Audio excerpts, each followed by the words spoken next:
Baik Pak, pertanyaan kedua dari Herdi, jika pertanyaannya, jika pangan yang sudah rusak lalu diolah lagi, seperti roti yang dikeringkan setelah terkena jamur atau nasi aking, sebenarnya aman tidak Pak? Intinya kalau produk pangan sudah mengalami kerusakan, ya, harusnya sudah tidak layak dikonsumsi. Kecuali kalau memang prosesnya kita mau secara sengaja ya memproduksi, misalkan tumbuhi kapang misalkan ya. Contohnya bikin tempe, bikin soto, bikin apalagi yang lain-lain ya, produk fermentasi ya, itu memang sengaja ditumbuhkan gitu ya. Tapi harus kita pastikan memang ketika ditumbuhkan mikroba itu tidak terjadi pertumbuhan mikroba patogen ya. Jadi kalau misalkan memang menyebabkan penyimpanan itu proses tersebut menjadi tidak aman, ya bisa disebabkan mikroba yang tumbuh adalah mikroba patogen gitu. Jadi ada pertanyaan apakah ini aman atau tidak, ya tergantung kalau misalkan di dalam prosesnya menyebabkan terjadinya pertumbuhan mikroba patogen, ya itu menjadi tidak aman. Tapi kalau memang tujuannya adalah untuk memproduksi suatu produk ya yang memang di situ sengaja gitu ya, maka sebetulnya tidak ada masalah. Tapi intinya kalau produk sudah mengalami kerusakan, ya harusnya sudah tidak layak lagi untuk diolah ya, untuk dikonsumsi. Ya. Baik Pak, pertanyaan selanjutnya dari Sofian. Saat kita membuat produk, lalu kita sudah tahu faktor-faktor penyebab kerusakannya, baik secara fisik, kimia, dan mikrobiologinya. Lalu bagaimana cara kita mengetahui waktu kalau kadaluarsa produk yang kita buat? Jadi gini, faktor-faktor tadi itu adalah kita kendalikan. Kendalikan artinya kita tidak menghentikan. Ya. Tidak menghentikan, dia tidak berhenti sama sekali, dia memperlambat saja. Ya artinya antara produk pangan yang dikendalikan faktor-faktor penyebab kerusakannya dengan tanpa kita kendalikan, maka yang dikendalikan itu umur simpannya akan lebih panjang. Ya. Bagaimana cara menentukannya? Nanti ada metodenya. Ya. Metodenya nanti kalian akan belajar di mata kuliah pengemasan dan penyimpanan pangan. Ya. Pada intinya adalah bagaimana kita menentukan batas penerimaan atau kita sebut dengan masa kadaluarsa adalah didasarkan pada faktor mutu atau keamanan yang paling cepat mengalami perubahan. Ya, jadi contohnya misalkan susu misalkan ya. Susu itu yang menyebabkan produk itu ditolak banyak. Misalkan nilai gizinya turun, ya sampai batasnya sampai berapa itu ditentukan.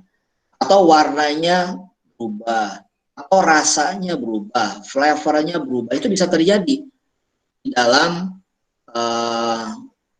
masa penyimpanan dari produk tersebut. Jadi faktor yang paling ketat di antara faktor penyebab kerusakan itu yang sudah kita identifikasi, maka umur simpan didasarkan pada faktor yang mengalami paling cepat berubah. Ya. Itu nanti ada yang disebut dengan metode Arrhenius, ya, ASLT, Accelerated Shelf Life Testing, dengan menggunakan model Arrhenius. Ya. Nanti kalian belajar mungkin di kuliah kimia fisik atau kimia dasar, ada yang disebut dengan model persamaan Arrhenius, ya mungkin dia dalam kinetika reaksi, mungkin masih ada ya pelajari. Ya. Nah itu nanti akan digunakan, salah satunya aplikasinya adalah di dalam pendugaan umur simpan produk pangan dengan model Arrhenius. Nanti kalian akan belajar lebih dalam di mata kuliah pengemasan dan penyimpanan. Ya. Baik Pak, pertanyaan selanjutnya dari Talita. Di dalam bahan pangan mengandung banyak senyawa kimia. Apabila dilakukan suatu pengendalian kerusakan kimia, maka ada senyawa yang dapat dikendalikan, tapi ada juga senyawa lain yang menjadi rusak akibat pengendalian tersebut.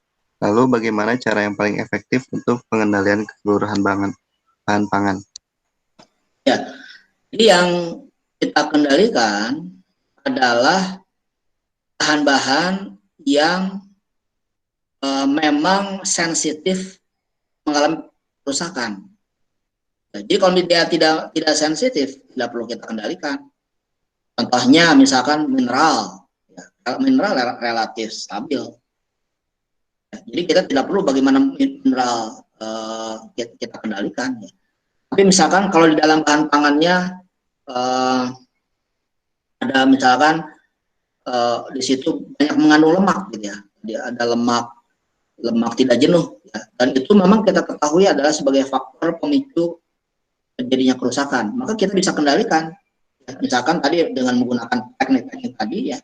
Atau ada faktor yang lain, misalkan kerusakan yang lain, misalkan warna juga berubah, misalkan ya. Warna juga berubah, misalkan warna disebabkan oleh reaksi oksidasi, ya. Reaksi Maillard misalkan ya. Caranya bisa juga sekarang penyebab reaksi Maillard itu apa?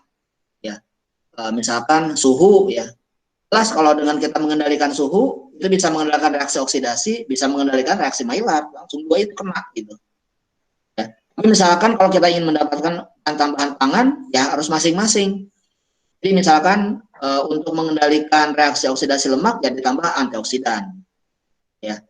Tapi misalkan untuk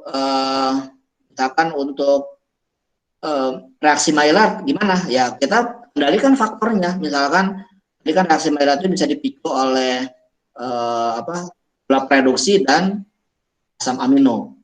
Biasanya caranya gimana untuk kalau misalkan reaksi Maillard itu menjadi concern kita? Ganti saja misalkan gula reduksinya. Jadi jangan gunakan gula reduksi. Misalkan. Kalau tidak kita gunakan gula reduksi, maka reaksi Maillard juga bisa diminimumkan. Jadi justru pengetahuan tadi yang harus diketahui, yang harus dikuasai, ya. Ketika kita melihat dalam bahan pangan itu berbagai macam material, itu setiap material mesti kita kaji. Ini material yang cukup sensitif atau tidak sensitif, ya. Kemudian komponen kimianya apa, potensi reaksinya kimia apa, gitu ya. Jadi kita bisa melakukan pendekatan-pendekatan dengan mengenal bahan tersebut, ya. Sehingga kita bisa prediksi, ini kayaknya bisa rusak karena ini, saya bisa kendalikan oleh ini. Ini bisa kendalikan. Jadi bisa saja pengendalian itu bisa bukan hanya satu saja, bisa beberapa faktor kerusakan itu kita kendalikan secara simultan. Ya.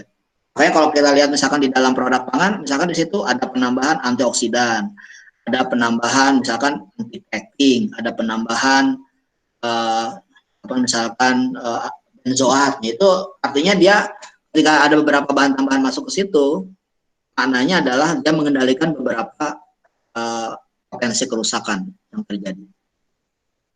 Gitu. Baik, Pak. Tanya selanjutnya dari Nabila, tapi sepertinya Nabila tadi telat ya, apa? Kurang sedikit. Ini. Gimana? Berdasarkan slide, oksidasi lemak dapat dihambat dengan meletakkan oksigen absorber di dalam headspace untuk produk padat. Yang dimaksud dengan headspace itu apa ya, Pak? Headspace itu ruang kosong. Ya. Tadi ruang kosong kan saya perlihatkan dalam minyak goreng itu ada ruangan yang tidak terisi. Itu headspace. Jadi kalau ruang tidak terisi itu apa isinya? Kalau dia tidak divakumkan, maka isinya oksigen. Gitu. Jadi kalau di situ ada oksigen, di dalam kemasan itu ada oksigen, maka oksigen yang ada di bagian atas itu dia akan berinteraksi dengan minyak tadi misalkan. Ya. Seperti itu ya maksudnya. Nah, masih menyambung yang tadi, Pak. Jadi contoh produk padatnya itu seperti apa? Contohnya ini, misalkan potato chip misalkan. Potato chip kan dia digoreng tuh. Goreng artinya apa? Di situ ada lemak kan. Kalau di situ ada lemak, berarti lemak itu berpotensi mengalami reaksi oksidasi. Nah, lemak yang bisa mengalami reaksi oksidasi akan dipercepat kalau ada oksigen, ya kan? Maka caranya, tadi misalkan caranya bisa macam-macam. Misalkan dengan gas inert, ya, jadi dia digelembungkan tuh, disemprot udara ya, dengan gas inert, ya. sehingga oksigennya itu di replace, itu diganti oleh gas yang inert tadi. Atau cara yang lain, di dalam cara lain misalkan untuk padat tersebut vakumkan. Jadi kan ada banyak produk-produk yang seperti kemasannya itu nempel ya, jadi ada udara sama sekali kan, ya banyak ya produk-produk seperti misalkan yang berarti di vakum gitu, jadi memang si kemasannya itu nempel sama sekali, jadi tidak ada ruangan. Nah, itu juga sama, itu mengendalikan oksigen juga, tapi dengan cara menghilangkan oksigen sama sekali dengan ditempelkan gitu. Ya. Atau yang lain kalau misalkan itu tidak bisa dilakukan, ya absorben tadi, ya dimasukkan absorben, ya nanti absorben dia kalau misalkan dia punya kemampuan mengikat oksigen, maka oksigen itu akan diikat oleh si absorber tadi.